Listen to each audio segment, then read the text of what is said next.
Welcome back to In Ohio Country today. Big Dan Wilson alongside of Terry Winslow, and Terry's owner of AgriAnalysis from Canada Way. Terry, let's talk a little bit about your business and what you do up there. Well, I have a feed testing laboratory, and we specialize in testing forages and grains for mostly dairy and a lot of beef farmers. I work with a lot of feed companies as well, and I'm in my 35th year of operation, actually. You know, Terry, we're here at a hay clinic sponsored by one of our sponsors of our television show, Apple Farm Service, and had a chance to listen to a little bit of your presentation here. Let's talk about what you presented to our farmers here in this area and what the discussion was regarding hay and nutrition for our livestock. Well, what we were down here today, we're representing a company called Anderson Machinery, and that's one of their suppliers. And they have a unique system. It's called baleage. And baleage is hay that's actually 50% or so moisture. So the advantage is you can put it up in a day or in the next day, whereas with hay it can take 3 or 4 days. And you can put it up when the hay is a lot younger. And if the hay is younger, it's got higher nutrient values. And it's just less operations for moving it around, and it's better feed quality for the cattle, whether they be dairy or beef, sheep, whatever. You know, one of the things I found interesting was the techniques that are involved in the baling process that can directly lead to the nutritional value of what's there that's feeding our cattle, or any livestock for that matter. So let's talk specifically about the nutritional aspects of what you had to talk about today. Well, we tend to, we have to have a barometer to compare it to. So you compare this kind of hay to dry, mature hay. And when you make dry, traditionally mature hay, like we see in the fields, we have to make it when it's got a better chance of drying. So you wait till it's rather high, it's got lots of stems, not as many leaves. And as a result of that, it's not as high in nutrient value. Or if you wait and you get it wet, then it can get a lot of molds, and dusts, and other problems. With baleage, the main advantage is you can put it in quicker. So you can put it in the same day or the next day, and you only cut down what you can put in that same day. You're getting much higher protein. You get maybe 19-20% crude protein, and the total digestible nutrients are close to dairy feed, 65%. Whereas with hay, it can be as low as, it can be half of that. So it can be double the value in feed and less costly to put up. You know, this obviously isn't your grandpa's baler that we're talking about, or baling system or process for that matter. And the technology that's involved in it is rather extensive, to say the least. One of the things that you did touch on that I thought was interesting is the obvious thing that a lot of our farmers are doing today as far as wrapping is concerned, and what they need to look for when it comes to wrapping those bales. Can you talk a little bit about that and what effect it has on the product that they are wrapping, whether it's any type of forages, hay, for that matter? Sure. When you wrap hay, when it first started out, this was sort of a Band-Aid. You'd wrap bales that were just too wet or got rained on. But this is anything but that. Like you were saying, the new technologies enable us to have balers that bale these bales very dense and very heavy. They can weigh up to a ton.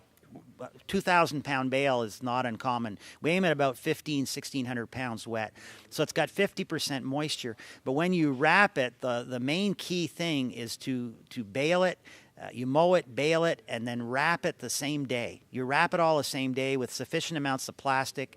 You wrap it very tightly, and then you leave it for a month, and then you feed it. So it's pretty simple, but the new technology with the new balers, the new mowers, and these new wrappers particularly, is there's also a machine to move the hay, pick it up automatically. I have lots of customers that make over 200 bales in one day. Wow. Yeah, so it's a pretty impressive system, and everybody who's got beef or dairy cattle should take a good look at it and see if it fits into their operation. You know, one of the things that I noticed in your presentation too was obviously our farmers are interested in affected by their input costs, and this is something when it comes to time and costs can actually save them money and increase their profitability. Let's talk about how that plays into a farmer's cost as far as inputs and how it affects their profitability. Well, about 68% of costs on an average dairy or beef operation are directly or indirectly related to nutrition. And most of that cost is because you've got to buy expensive feed supplements, concentrates like corn and soybeans, or different kinds of byproducts that you feed these cattle. And one of the main reasons we do that is to make up for the poorer quality forage that we traditionally have given them. So in a study that we've done in collaboration with the University of Tennessee, we've actually seen guys that cut their feed costs by an excess of $10,000, $12,000 on 400 bales. So you can actually make a product that's worth about twice as much feed value-wise than you would with mature hay. And that can save your operation. Like whether you're large, small, or in between, it can actually be the difference in running your operation or giving up on it, especially when you've got these fluctuating prices in milk. The other thing about it is it's fairly cheap when you look at the cost of machinery. It's fairly cheap to get into this, and anybody can learn it in an hour. It's not it's an easy learning curve. It's a simple process. It works entirely naturally using fermentation, which has been around for years and years and years. If you make wine, you know how that works. You have to have sugar. Converts the sugars into wine. Well, we take this hay and convert it into a high quality feed, all wrapped up in a plastic container. I can remember the first time cutting open a wrapped bale of hay that's been sitting in the field for a while, and I'll tell you, it smells as good as any salad bar I've ever been up against. I'll tell you that much, and it certainly means a difference when it comes to our livestock and the type of quality of product that's produced on the end, right? Well, there's no waste with it. If it's made up correctly, you'll have maybe 2% waste in the whole bale, and the cattle eat more of it, and it's more nutrient dense, so it's win-win-win. The other thing I'd like to mention about it is it's a great stress reliever. If you can put your hay in the same day or the next day, as opposed to worrying about mowing it all down and putting it in a week, like you might get a 2 or 3 day rainy period during that week. Well, you stop and you start over and then you finish it. It's got that as probably its single biggest advantage. It's a weather control system that you can use. Are there any of our forages that you can speak about that have gone through this process that have better advantages over one or the other? You know, red clover, alfalfa. What are some of the things what are the different nutritional values and the benefits that have increased because of this process? Well, you mentioned red clover. That's a good example. You almost cannot make red clover into dry hay. It's as well known that it's those thick flowers, that coarse stems. It doesn't tend to dry out very well. It makes beautiful baleage. It's a little dark, but it ferments down and the cattle like it. Alfalfa's maybe the next hardest one to dry, and alfalfa, when it's made early, it's probably the single most highly valuable feed you can grow. But it's good for anything. We can use it for orchard grass. We can use it for fescues, mixed grasses, ryegrass. I've seen it used on wheat. Wheat that's seeded to be put up as a forage. Anything that you can make silage out of or dry hay out of, you can use it. I've even seen it used on corn silage. We don't recommend it because obviously the machinery can't crush the grains, but it'll ferment and keep in a bale. So yeah, that's about it. It can use it on all forages equally well. The grasses, maybe even a little better because they've already got naturally high sugars. They'll ferment quicker. Let's talk about your analysis aspect of your business. Can you speak a little bit about the nutritional facts or how that's being processed, what labs you use, and those results and how they've tested out and proven numbers as far as that's concerned? Yeah, what we see when we analyze hay, now all the labs, mine included, we tend to use near-infrared technology, and our lab is calibrated for this kind of hay and other kinds of silages. One of the biggest things, other than it being more wet than a hay, it'll be drier, significantly drier than a silage. Silage will tend to be about 65% moisture. Baleage is more like 45. They will have the same levels of protein and energy. Whereas with hay, you're looking at about 12-15% moisture and maybe 8 or 9% protein. Typically, you'll see these forages at 19. The other thing that happens with silages and hays is because the silage is wet and often not packed enough, you get what we call heat damage protein, where some of the protein heats up and it actually bonds itself to the fiber molecule, and a lot of that protein's not available for the animals. If the baleage is put up correctly, this doesn't happen. So all the feed you put in comes out. It's next to pasture. It's the best thing you can give your cattle. Last thing I'll mention is that we can't analyze for in a laboratory is the length of fiber. If this product is run through a baler with chopper knives, it'll come out about 4 inches long. And if you look at that, that's just about as wide as a cow can grab a handful of grass. Nothing yet has been proven to be better for her rumen health and her digestive health than that. So this product, it doesn't have to be a quarter or a half an inch short to pack. It packs when it's about like either full length or 4 inches. So. The last question that I have for you basically is about the environment in which a lot of this is grown. I mean, obviously you've been all over the state of Ohio and other states in Canada. Maybe you want to talk a little bit about the soil and the soil differences and the effect that it may have on these products as far as quality and content and how that varies throughout other regions in which you use this process. Well, this process has been around for over 50 years. It started in North America, in Prince Edward Island, Canada, where they're surrounded by the Atlantic Ocean on all sides, and they just couldn't get the weather. So they started trying this, and it worked.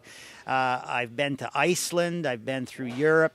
It's being used in Australia, where it's quite dry. It's been used in almost all the states, with the exception maybe of Arizona and Nevada, perhaps even California. Almost everywhere where you've got adverse weather conditions when you want to put in hay, this stuff works, irregardless of soil type. It works even better on the heavier soils because you've got a limited amount of time and you can't sometimes always get on there with heavy equipment. Well, this you need a baler and a 75 horsepower tractor, or maybe a 100 horsepower tractor to pull it. The wrapper itself is a very light piece of equipment that can be pulled behind a pickup truck, so you got that advantage too. If you've got fairly wet land, I think it would be more advantageous in that respect. But I mean, it grows on wherever hay grows. You can use this stuff. I've seen it. I've done these presentations in 30 states and 8 provinces.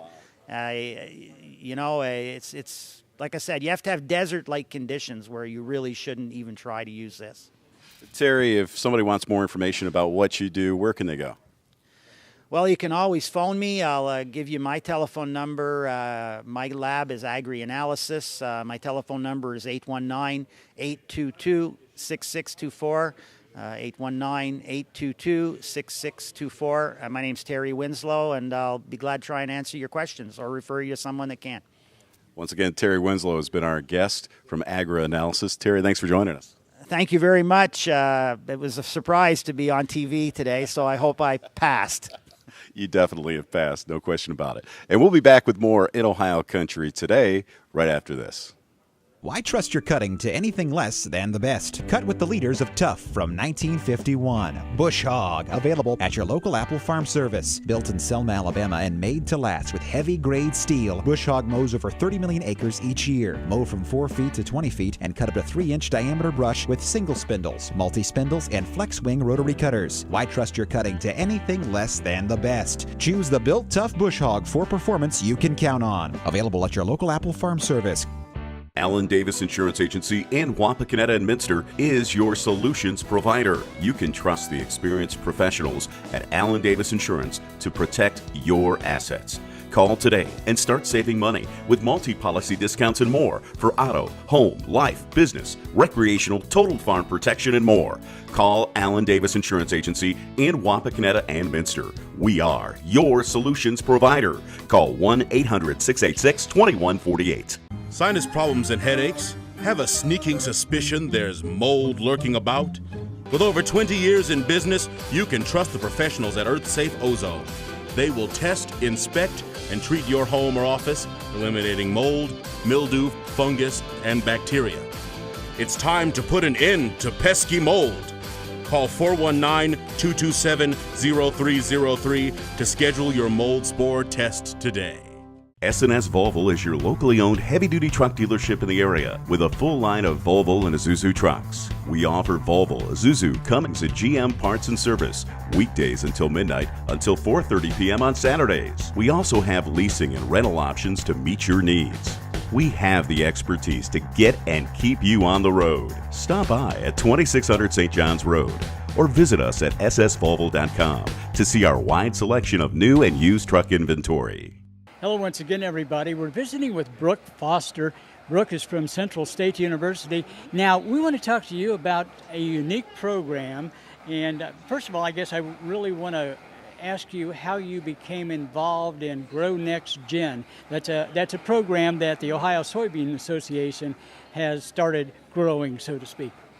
I became involved with Grow Next Gen through Mr. John Henry. He's the agriculture person at Central State University over our ag education department, and he presented it to me as an internship. And so I took the idea. It was innovative, creative ways to make agriculture more efficient and also educate the public about agriculture. So I was very interested. I dove straight in, kind of not knowing what I was getting myself into, but I was ready to learn. Now, what have you learned? You've been going around the state, I've heard, going to county fairs and to other ag events. And who's your audience when you talk to people? Our audience is everybody from toddlers to senior citizens, is everybody.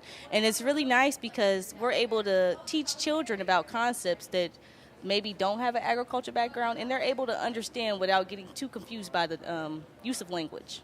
Have you seen the faces of people when you're talking with them, some of the people your age or maybe a little younger, that, something clicked, that they might want to get more involved, and they ask you a lot of questions? Definitely, yes. The children are one of the key people who ask questions. Children are, of course, not afraid to tell us the truth nor ask questions, and I enjoyed that about them. They're very well of understanding, especially the concept of soil compaction. We do a thing with these two wonderful robots and different type of styles of tires, and the children are able to understand how that surface area is different. And I also do a thing to help the children understand it's kind of interactive and hands-on, so they're able to understand, they're able to ask questions, and they're just the face of the future. So it's kind of really important just to get those guys to understand a lot to me. Now, how long have you been doing this? I've been doing this since March of 2017, yes. Or no, 2018, sorry. Okay, so not quite a year. My next question is, what have you learned? Oh my God, I've learned a lot. The biggest thing I've learned is probably simple as well, is that there are only 10 GMO products, or 10 GMO crops, sorry. And so I didn't know that. You know, you think as a consumer all things are GMO, but if you really know the core factors, what GMOs really are and what they're made of, it helps me feel better as a consumer to understand that from a consumer side, and to be able to tell other consumers, like, don't be so against GMOs, because they're actually really good as far as like resistance and disease resistance, water resistance, drought, things of that nature. So it's really good that we do have GMOs in our economy. And in some cases, we're able to grow more of the crop without worrying about weeds and things like that. Definitely. And so there are people that are starving around the world, and we need to get food to those people. So, you know, GMOs do help. They're going a long way. Okay. If there's somebody that would be watching right now and would like to know a little bit more about the program, how would you suggest that they get involved to find out that information? Definitely on grownextgen.org. There are a lot of wonderful things that you can look up. We have like all of the experiments we've done. You're able to recreate those same experiences in your classroom or at home. There's simple things that you can do. Also, Central State University, we have a wonderful agriculture education program and 4-H and agriculture extension. So you may see me come down to your high school or your town still doing agriculture extension, extending that public knowledge. Well, I can tell you one thing, all those that are watching right now, that Grow Next Gen has, I think, really propelled Brooke Foster to a place where you have a great potential for possibly a career in agriculture. Would you like that? Yes, I would. Okay, well, Brooke's been our guest. Thanks for being with us. Thank you so much for having me. And stay with us, back with more right after this. Closed captioning paid for in part by the following. Are you looking to buy or sell farmland? Then work with a company that works for you. Ron Spencer Real Estate. Founded in 1975, Ron Spencer specializes in farmland, agricultural, and commercial real estate. Check him out on the web with 3 locations to serve you. Ron Spencer Real Estate at rsre.com. That's rsre.com. Allen Davis Insurance Agency in Wapakoneta and Minster is your solutions provider. You can trust the experienced professionals at Allen Davis Insurance to protect your assets. Call today and start saving money with multi-policy discounts and more for auto, home, life, business, recreational, total farm protection, and more. Call Allen Davis Insurance Agency in Wapakoneta and Minster. We are your solutions provider. Call 1-800-686-2148. Welcome back to In Ohio Country today, and with me I have Danielle Matthews with United Equity. We're here today, and we kind of want to talk. We've got to be thinking about spring planting, and there's a lot of things to be thinking about. And what are you guys doing at United Equity to help your customers get ready for what's coming? So specifically, equipment-wise, we're servicing all of our equipment, which farmers need to be thinking about servicing planters, ensuring precision and accuracy. That's one of the biggest steps that you need to start with as far as spring planting is making sure that your equipment's ready to roll as soon as the fields are. But we're also looking ahead as far as herbicide programs. You need to have a plan in place. At this time of year, you may start with a plan, and it may change, but it's easier to have a plan in place than to roll forward and not know exactly what your program is going to be, what fertilizer you're placing, and how you plan on achieving your highest yields. Well, this time of the year, I know that folks sometimes like to take advantage of maybe being able to save some money. Yeah, it's still available are some discounts, especially on seed, some herbicide programs, and fertilizer. There's still prepaid pricing. As we move in season, you get a little bit of variability. Prices may jump high, they may go low. Right now, it's really a big thing. I'm telling guys to lock in some of their inputs because of being able to have their cost of production more nailed down, knowing they can market some of their grain and being able to make sure that they're making money on their farm. Well, we always, talk about when we do our risk management seminars, we talk about how a farmer can increase their profits, much like you guys are concerned about helping your producers do at United Equity. Yeah, exactly. We look at all of our herbicide programs. We want to nail down at least a plan in place for today, and also fertilizer pricing. We're looking at yield. We're coming off of 2018 where we have higher yields than we ever had before. But we also have to consider we didn't fertilize for the yields that we fortunately took off, which is great in an aspect, but we also don't want to be depleting our soils. We need to make sure here come springtime we have ample amount of fertilizer, that if we get the opportunity in 2019 to hit those yields, that we have enough out there again. Well, talking about that fertility, we also walk the fine line about the 4 R's as well. Yeah, so the 4 R's are the right place, the right source, the right time, and the right rate. So we do a lot of that, and obviously spring application is ideal for the 4R certification moving here because you're putting it right in front of the crop, and especially banding your fertilizer, talking starter programs. Maybe starter is a good place to get your phosphorus levels, but you can tweak your program. It's all about, what works on your farm and what's best for you. But yeah, we're definitely looking at implying more 4R regulations and making sure that's a part of everybody's thought process as we move forward. Well, Danielle, you were just talking about how important customizing a plan. You mentioned that, how you tailor the program for each producer because, quite frankly, the producer doesn't always have time to keep track of all those things, right? Right. You're correct. So I like to sit down with each of my growers and we speak about, fertilizer application, whether we've put manure on, how the starters put on, and what, side dress rate amounts. But we also talk about herbicide programs, which includes tillage. Was tillage done in the fall? Was fall spraying done? A lot of fall spraying wasn't done in 2018. Unfortunately, we didn't have the weather for it. So do we need to reassess herbicide programs come spring for whether or not there's more winter annuals out there, or whether or not the tillage will get done that we anticipated? So it's nice to have a plan in place to begin with, but obviously as the year goes, we'll tweak it to what we need to do per farmer. Well, Danielle, we really appreciate you taking a couple minutes to spend with us today. If somebody wanted more information, where can they go? So they can go to any of our branches in Delphus, Spencerville, Neptune, or Kossuth, and they can also go to our website at www.unitedequityinc.com. Danielle, thanks for being with us. Thank you. I appreciate it, Alan. United Equity Inc. is your locally owned farm-based cooperative, For agronomic services, we offer seed and a full line of dry and liquid fertilizer, as well as soil sampling by soil type, grid, or management zone to best utilize your fertilizer application. Call us to discuss agronomic services customized for you. Reach your best yields with United Equity, serving Allen, Auglaize, Mercer, Putnam, and Van Wert counties. Visit us on the web at unitedequityinc.com. S&S Volvo is your locally owned heavy-duty truck dealership in the area with a full line of Volvo and Isuzu trucks. We offer Volvo, Isuzu, Cummins, and GM parts and service weekdays until midnight until 4:30 p.m. on Saturdays. We also have leasing and rental options to meet your needs. We have the expertise to get and keep you on the road. Stop by at 2600 St. John's Road or visit us at ssvolvo.com to see our wide selection of new and used truck inventory. Welcome to the 30-second tour of your local Poet plant. Local producers sell us tons of their grain. We grind it, mix it with water and special enzymes.